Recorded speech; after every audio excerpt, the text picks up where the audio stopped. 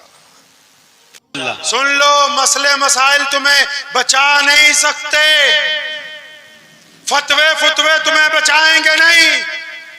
کائنات میں ہم دیوبندی ہیں, ہم بریلوی ہیں, ہم شیعہ ہیں, ہم سنی ہیں, ہم انصاری ہیں, ہم پٹھان ہیں, ہم قریشی ہیں, ہم فلاں ہیں. خدا کی قسم اتنے ٹکڑوں میں بٹے ہوئے ہیں, لیکن آج بھی پوری دنیا کے دشمن کو اگر ڈر لگتا ہے تو صرف اس بات سے لگتا ہے کہ جب محمد الرسول اللہ کا نام آ جاتا ہے تو یہ سب اکٹھے نظر آتے ہیں. آج بھی اگر کوئی ہمیں جوڑے ہوئے ہے تو صرف محمد الرسول اللہ ہے. بے شک. اور رسول اللہ اللہ کے نائب ہیں.